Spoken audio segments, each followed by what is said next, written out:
정인양 학대 사건에 대한 대책을 묻는 기자의 질문에 대해서 문재인 대통령은 입양 아동이 부모와 맞지 않을 때는 아동을 바꿀 수 있게 하는 방법이 필요하다라는 취지로 이야기를 해서 지금 큰 논란이 일고 있습니다. 아동 학대를 물었는데 대통령은 입양 아동을 바꾸자라는 답변을 한 것이어서 논란이 되는 겁니다. 톱뉴스 주제, 그래서 이렇게 정해봤습니다. 정인이의 비극과 대통령의 생각, 야당에서는 문재인 대통령의 그간의 인식이 드러난 것 아니냐라고 비판을 하고 있고 청와대는 그게 아니라며 강력하게 반박을 하고 있습니다. 잠시 후에 이 이야기 집중적으로 다뤄보겠습니다. 문재인 대통령 신년 기자회견 중에 사면에 대한 생각도 나왔습니다. 일단 사면론부터 들어보시죠. 지금은 사면을 말할 때가 아니다라는 생각입니다. 비록 사면이 대통령의 권한이긴 하지만 대통령을 비롯해서 정치인들에게 그렇게 말할 수 있는 권리는 없다고 생각을 합니다. 문재인 대통령이 지금은 사면할 때가 아니다라고 강하게 선을 그었습니다. 사면론을 꺼내 들었던 민주당의 이낙연 대표의 제안이 강력하게 대통령에 의해서 막혔다는 분석이 나온 겁니다. 이낙연 대표는 어떤 반응 보였을까요? 들어보시죠. 대통령님의 뜻을 존중하고요. 대통령님의 말씀으로 그 문제는 매듭지어져야 한다고 생각합니다. 자, 차기 대권을 꿈꾸는 이낙연 대표의 제안. 문재인 대통령은 일단 선을 그었습니다. 이재명 기자, 국회도 뭐 반장이었고 청와대도 반장이었으니까 반장만 하는 기자. 차기 대권 주자로 강력하게 부상한 이낙연 대표의 작심 제안이 결론적으로 문재인 대통령에 의해서 매듭이 지어졌는데 선을 긋는 쪽으로 매듭이 지어졌습니다. 이낙연 대표의 어떤 정치적 위상이랄까요? 입지랄까요? 어떻게 되는 겁니까 이제?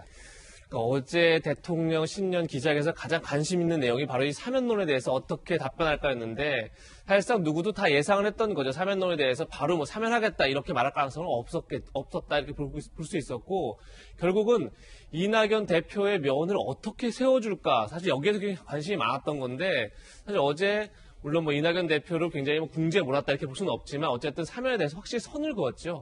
지금은 말할 때가 아니다 이렇게 선을 그었기 때문에 예. 그러면서 이제 선거 결과가 나오자마자 사면을 말할 권리는 누구에게도 없다. 그렇게 되면 결국은 선고도 나기 전에 사면론에 대해서 꺼낸 이낙연 대표 입장에서 굉장히 당혹스러울 수밖에 없다 이렇게 판단이 들고 다만 문재인 대통령도 어제 이런 얘기를 했었죠. 적절한 시기가 오면 더 깊은 고민을 하겠다. 예. 그러니까 이낙연 대표도 사실 당장 뭐 사면을 건의하겠다 이런 것보다는 적절한 시기가 오면 건의하겠다 이렇게 표현했기 때문에 뭐 이낙연 대표가 생각했던 사면론에 대해서 완전히 뭐 무시하거나 완전히 선을 걷거나 한 건 아니지만 결과적으로 어쨌든 그렇게 비쳤고 사실 어제 이낙연 대표도 글쎄요 뭐 정치적으로 다시 재기를 위해서다 이렇게 많은 언론들이 평가하는데 광주를 방문했었죠. 근데 그 자리에서도 사실 그 뒤에 많은 시민들이 사면론 철회하라 이런 이제 시위를 벌였습니다. 그만큼 사면론을 꺼냈던 이낙연 대표 입장에서는 굉장히 지금 곤혹스러운 상황인데 어쨌든 대통령이 이낙연 대표의 입장을 뭐 일정 수용했다 하더라도 확실히 선을 그은 만큼 당장 다시 이낙연 대표가 이 사면론을 가지고 어떻게 다시 반전을 노리기는 참 쉽지 않은 상황이 아닐까 이런 생각은 들었습니다. 이낙연 대표가 상당히 무색해졌다. 사면론을 꺼내들었다. 사면 초과에 처했다라는 분석도 조간신문에 나오고 있는데 김병민 비대위원님, 예. 야당에서는 이런 비판도 하더군요. 이낙연 대표와 청와대는 공감이 없었다라고 부인을 했지만 야당에서는 그렇게 보지 않고 있었잖아요. 예. 청와대가 일정 정도 조율을 하고 이낙연 대표가 꺼내 들었는데 강성 지지자들의 반발에 부딪혀서 결국 청와대가 이 사면론을 접은 것 아니냐. 야당에서는 이렇게 비판하는데 그 이유가 뭡니까? 복합적인 생각을 문재인 대통령이 했을 거라고 봅니다. 그리고 이낙연 대표가 아무런 근거나 배경 없이 신년 새해 벽두부터 두 전직 대통령에 대한 사면 문제를 적극적으로 끄집어냈다는 것은 상상하기 어려운 일이라고 보고요. 지난해 말에 이미 이낙연 대표 문재인 대통령과 독대를 하기도 했고 관련된 여러 가지 현안들을 논의하면서 이 정도에 대한 최소한의 교감들이 있지 않았겠는가 이렇게 추정할 수 있는 것이 굉장히 합리적인 상황이라고 봅니다. 하지만 이낙연 대표가 이 문제를 끄집어내기 시작하면서 우리가 흔히 말하는 강성 친문 지지층들의 격한 반발들이 나타나기 시작했고 이낙연 대표에게 오히려 정치적으로 굉장히 큰 어려움에 처하게 되는 모습들이 보여졌는데 이 내용들 문재인 대통령 입장에서는 집권 거의 마지막 해 과정 속에서 지지율이 계속 하락하고 있는 국면에 핵심 지지층들이 흩어지기 시작하는 순간 대통령의 마지막 순간이 굉장히 어려워지진 않을까, 이런 정무적인 판단에 대한 결과가 있었을 거라고 나름대로 추정이 좀 되는 측면이 있습니다. 문재인 대통령의 어제 발언 중에서는 사면에 대한 가능성은 열어놨지만 국민적 공감대가 중요하다고 얘기를 했는데요.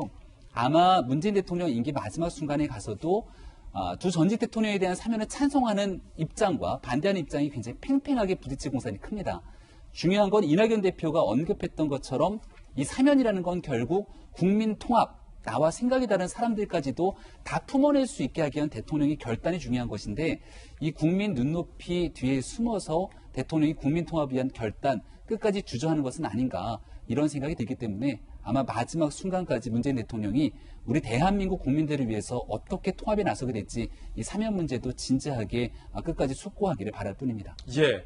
자, 야당 지도부의 견해 들어봤고요. 이번엔 대통령의 복심, 박수현 의원께 여쭤보겠습니다. 야당에서는 결국에 강성 지지자들의 눈치 때문에 접은 것 아니냐라고 방금 비판을 하고 있고, 언론에서는 그럼에도 불구하고 대통령이 여지를 남겼는데 임기가 1년밖에 안 남았다는 건데 그럼 언제 사면하실 거냐, 이 두 가지 질문 드릴 수밖에 없을 것 같습니다. 우선 제가 대통령의 복심은 아닙니다. 아, 그렇습니까? 예. 어제 대통령의 답변은 이재명 좀 기자께서 말씀하신 것처럼 예상이 됐던 부분이 있고요. 근데 그 결과가 이제 차기의 어떤 대권 경쟁 구도에 어떤 영향을 미칠 것인가를 가지고 이제 정치적 해석이 있을 수 있는데, 그런 가운데서도 대통령의 말씀의 중심을 잘 봐야 된다고 생각하고요. 그 대통령의 중심이 강성 지지자들에 의해서 잡힌 것이냐, 문재인 대통령뿐만이 아니라 우리나라 대통령이 그런 정도 인물이 대통령이 되시진 않습니다. 늘 본인이 국민의 뜻을 잘 살피되 그렇게 누구에 휘둘려서 어떤 중요한 결정을 하는 그런 분은 아니실 거고요. 아마 우리가 대체로 여론조사에 보지만 아직 사면이라는 것이 시기상조다라고 하는데 동의하는 국민들이 많으시지 않습니까? 그렇기 때문에 대통령이 굳이 참고를 했다면 그런 대다수 국민들의 뜻이지 강성 지지자들이 뜻을 참고했다, 이렇게 말씀하시는 것은 지나친 정치적 해석이다, 이런 말씀을 드리고요. 대체로 언론들의 보도를 보니까 대통령께서 적절한 시기에 더 깊은 고민을 할 때가 올 것이다라고 한 부분을 가지고 어떤 임기 내 사면에 대한 여운을 남겼다, 이렇게 해석하는 언론들이 많이 있지 않습니까? 네. 그것은 언론의 해석이 아니더라도 당연히 대통령께서 그런 고민에 부닥치실 겁니다. 이제 2019년 5월 달에 있었던 기자회견에서 대통령의 말씀을 들어보면 내 전임 대통령 두 분의 일이어서 가슴이 아프고 내가 더욱 부담이 크다, 이렇게 말씀을 하셨고요. 대통령과 자주 말씀을 나누시는 이낙연 그 당시 총리 또 대표 입장에서 보면 아마 그런 대통령의 어떤 진심 마음을 어느 정도 읽었다고 생각했기 때문에 대통령의 그런 부담을 덜어주기 위한 충심으로 저는 이런 발언을 꺼낸 것이 아닌가 해석은 하지만, 그렇다 하더라도 그 발언마저도 시기상조였고 절차가 최고위원들과의 상의조차도 없는, 적어도 그런 어떤 부분들에서는 충심은 이해하더라도 그것을 일반 당원이나 우리 국민들을 이해시키기에는 역부족이었다는 것이고, 어제 대통령께서 이 문제는 잘 정리를 하신 것 같고, 당분간 수면 아래로 들어갔다가 이제 어느 정도 때가 되면 다시 적절한 시기가 언제인지는 모르겠습니다만 적절한 시기와 여건 이런 것들이 되면 다시 그때 논의가 되기 시작할 것이고, 이낙연 대표의 그런 발언도 아마 그때 다시 평가가 될 것이다, 저는 그렇게 생각합니다. 예.